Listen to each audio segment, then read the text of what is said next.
Oh, what a ball game. Cardiac Kids are at it again. Are we going to go down to the wire, or are we going to go down to the wire? Yeah, why not? Done it all year. Clock down to 34 seconds. Time to get nervous. Sipe throwing to Logan. He got it on the 20, 10, 5, touchdown, Dave Logan! Touchdown by Dave Logan, 46 yards, I don't believe it. 16 seconds remaining, what a play! In 1980, the Cleveland Browns were football's most exciting team. Their last-minute heroics turned on the town and the entire nation as the Cardiac Kids captured the AFC Central Division title. But the high hopes for 1981 quickly came crashing down. The Browns suffered a losing season, dropping 11 games after winning 11 the year before.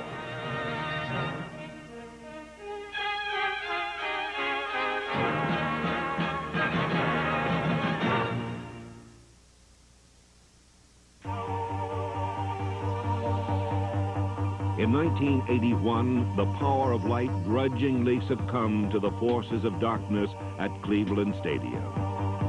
At times, it appeared that nothing could save last season's edition of the Browns. Ball down. Kick is blocked. Curtis Weathers got it again. Each game offered ample evidence this simply wasn't the Browns' year.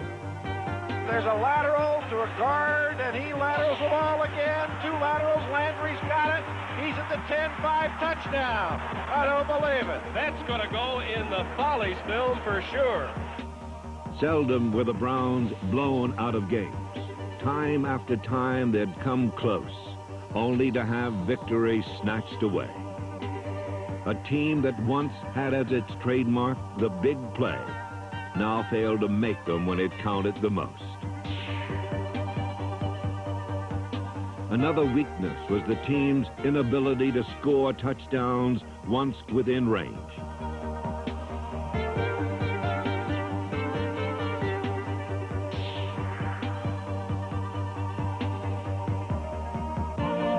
All season, the attack moved up and down the field, only to be stopped short near the end zone.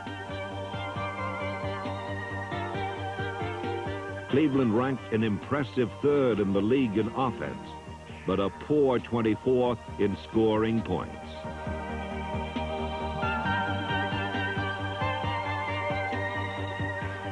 This disturbing penchant for self-destruction was painfully evident by the fact Cleveland led the league in turnovers with 53. Coach Sam Rutigliano called this unhappy habit self-inflicted wounds, as many a promising drive abruptly ended with an interception or fumble.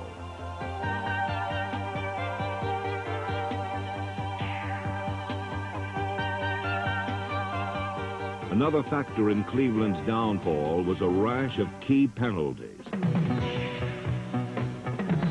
Inside their opponent's 20, the Browns were flagged for holding 17 times and had 6 touchdowns called back. The worst example came against the Rams when Brian Sipe threw 2 picture-perfect touchdown passes on the same series of downs. Both scores were wiped out by penalties.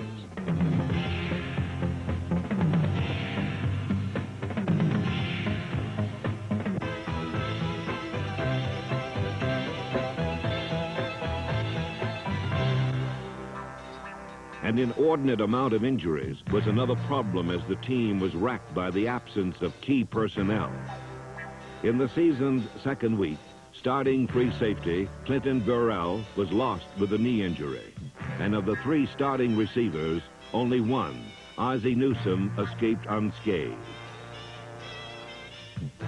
A bad back has rendered Reggie Rucker to the twilight of his 12-year career, while Dave Logan missed playing time with a pulled hamstring and broken ribs. The Browns sorely needed Logan's big play performance. Sipe throws it. Logan. He got it for a touchdown in the corner. I don't know how he caught the ball. Unbelievable catch. You think they don't need him in the lineup? The offensive line was hit hardest by the rash of injuries. 3 starters went down. Henry Shepard underwent neck surgery. Doug Deacon had cracked ribs plus assorted sprains, and a broken ankle shelved All-Pro center Tom DeLeon. With only Cody Ryson and Joe DeLamalure healthy, the line was out of sync much of the season.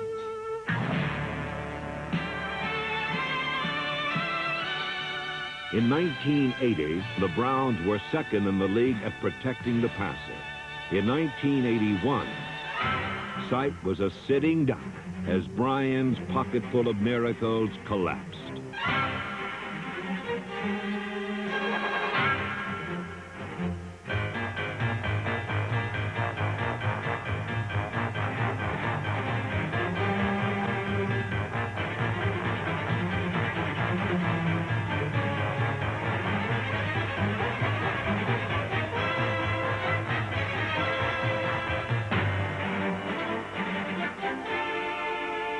For 1980's Player of the Year, Brian Sipe, 1981 was a season of frustration and pain.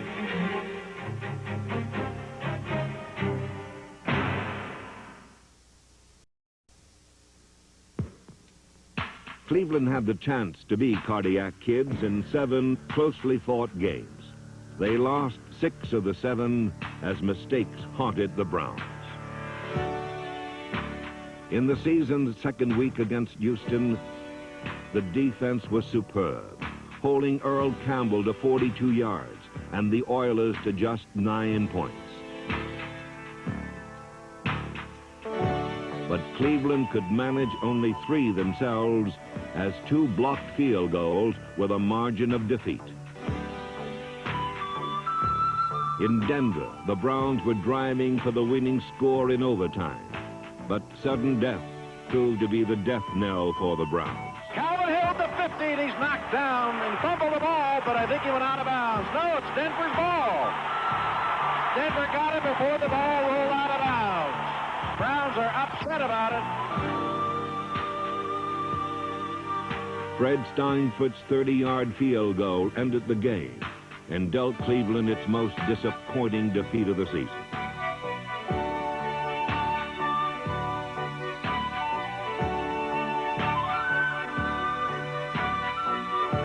While the 3-point defeat in Denver was tough to take,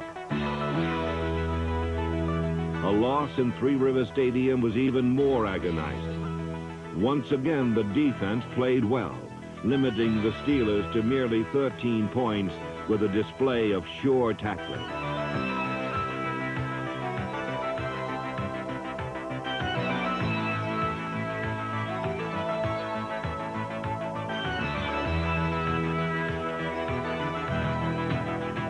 Cleveland got 7 of their own when Brian Sipe passed to wide-open Ozzie Newsome for a 29-yard touchdown. But a vicious tackle knocked Sipe out of the game, and the outcome was left to second-year quarterback Paul McDonald, who had yet to throw his first professional pass. With incredible poise and accuracy, young McDonald set the Steelers on their heels with a barrage of completions that threatened the slim Pittsburgh lead.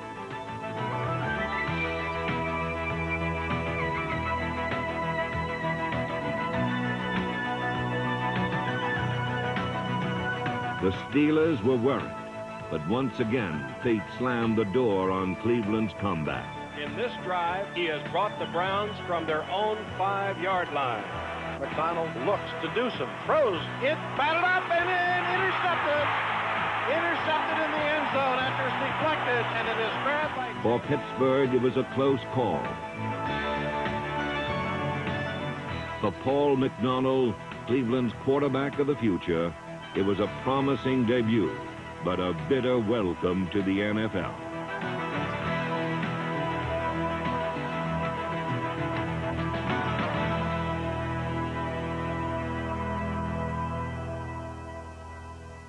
There were some bright spots to the season, however.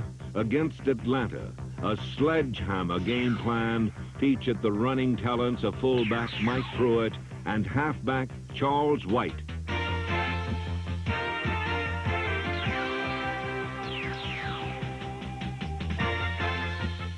The Browns exploded for 28 unanswered points in their most impressive victory of the season. Mike threw it 10, 5, 4, 2, touchdown! What a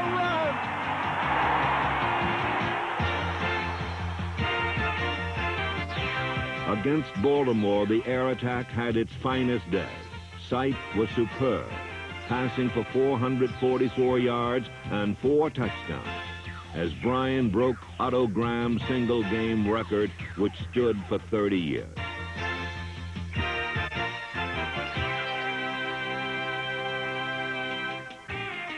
Cleveland had a team record 562 total yards, and it almost seemed like the good old days at the stadium again. In the battle for Ohio against the Super Bowl-bound Bengals, the Browns controlled the ball for 42 minutes on the running of Cleo Miller, who gained close to 100 yards, and Mike Pruitt, who scored the winning touchdown. This win was round 1 of Cleveland's Super Bowl sweep, for the Browns were the only team in the NFL that beat both the Bengals and the 49ers.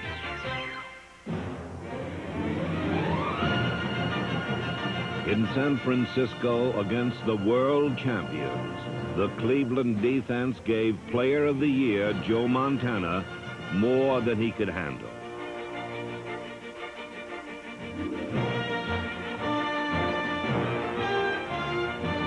Pass pressure forced Montana into uncharacteristic errors as the Browns held the 49ers without a touchdown.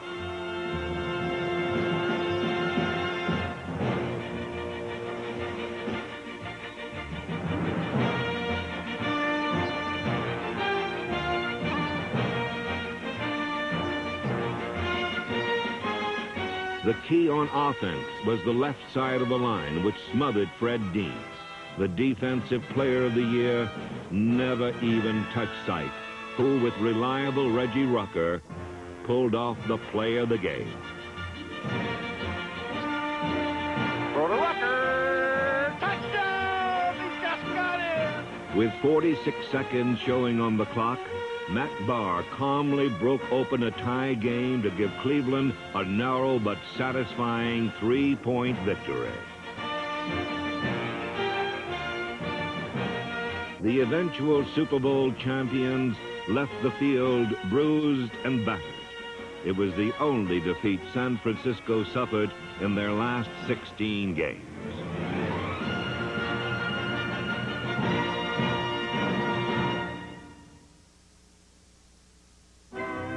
A pair of popular Browns will retire next season. After a 12-year career, Jerry Shirk, the much-honored defensive tackle, will devote himself to photography. Also leaving the game is highly respected Calvin Hill, who finished with a flourish, scoring touchdowns in his final 2 games. McDonald back to pass, throws quickly. It's caught by Hill at the 5, in the end zone, touchdown. And Calvin Hill gets a nice hand here from the fans as he is checking out in great style. That's really great to see the people respond like that, despite the fact that it's Seattle's opponents recognizing Hill's contributions, and he finishes up. Hill's young protege, Charles White, has had a hard time getting untracked in the pros. But the Browns brass still see a wealth of talent, and next year the former Heisman Trophy winner will get his chance in a starting role. But the main man is Mike Pruitt. Despite playing for a primarily passing team, Massive Mike produced his 3rd straight 1,000-yard year. Pruitt is the perfect model for a pro fullback, a punishing blocker, dependable receiver, and a runner so powerful he makes cornerbacks an endangered species.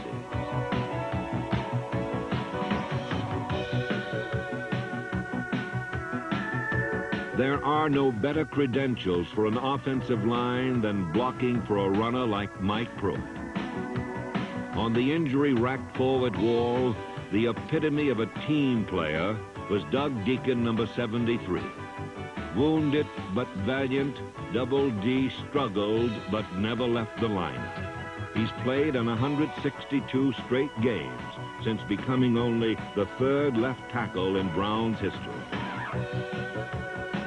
The other tackle, number 63, Cody Rison, is a rising star who played Mark Gastineau of the New York Sack Exchange to a standstill.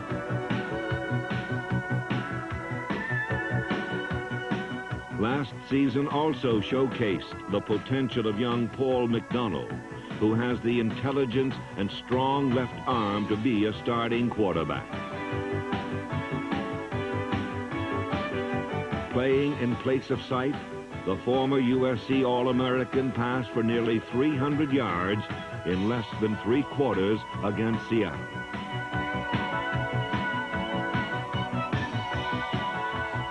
The bomb was back in the Browns' attack when Ricky Feature, number 83, became a starter. As the chief deep threat, Feature led the team with close to 23 yards a catch.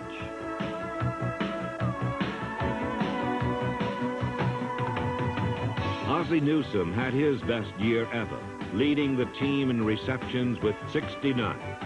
On most of them, the Wizard flashed his trademark, the spectacular catch.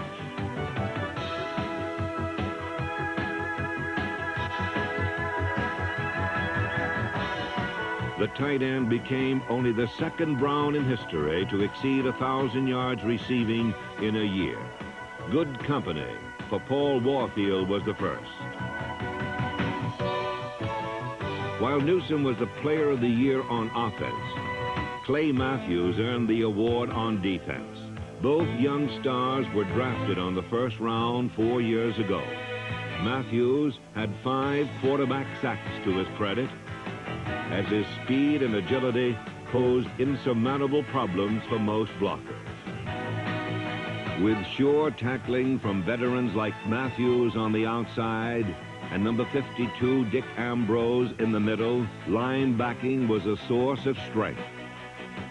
Now, with the addition of number 1 draft choice, Chip Banks, and the signing of hometown hero Tom Cousineau, the Browns might be the best in the league at the position. The secondary was badly hurt by season-long injuries to 2 talented safeties, Clinton Burrell, a starter, and promising rookie Larry Friday. The steadying force was wily veteran Clarence Scott, number 22, who pulled off some sensational plays in leading the team in both fumble recoveries and interceptions. It may well have been Scott's finest season of 11 in the NFL.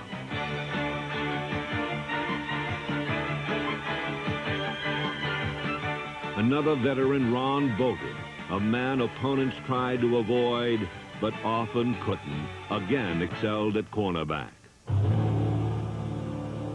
A broken thumb failed to keep Iron Man Henry Bradley from playing the bruising nose tackle position. Bradley, whom Pittsburgh All-Pro center Mike Webster calls the very best in the business, took a pounding but never missed a minute in the middle of the 3-man line.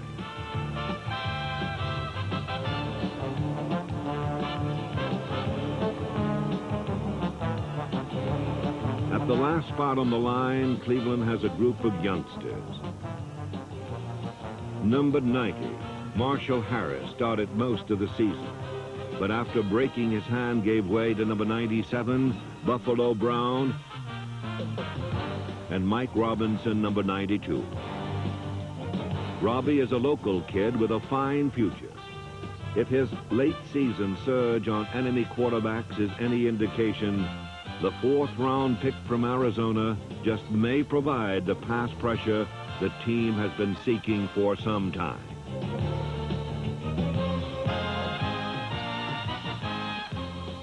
Other good-looking rookies with promise are Eddie Johnson, number 51, a hard-hitting linebacker capable of stopping Earl Campbell dead in his tracks.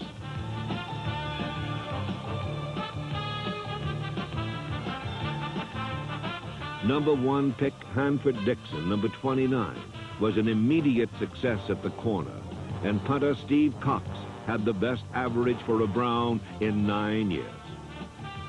With youngsters like Cox and Matt Barr as their kickers, Cleveland has sewed up those critical positions for many years to come.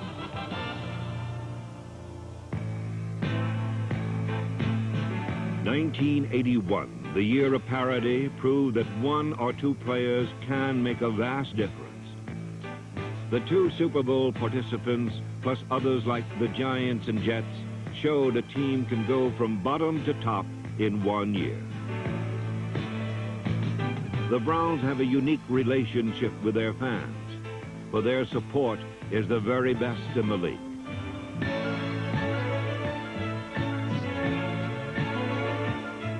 The common objective for the team and the town is to return to the playoffs. But the final word belongs to the coach who must make it happen, Sam Rutigliano. 1981 was a disappointing year, both for our fans and the entire Cleveland Brown organization. But I think the greatest thing in the world to have is hope. And the most important thing right now is to look towards 1982 to return to the kind of football team we had when we won the divisional championship.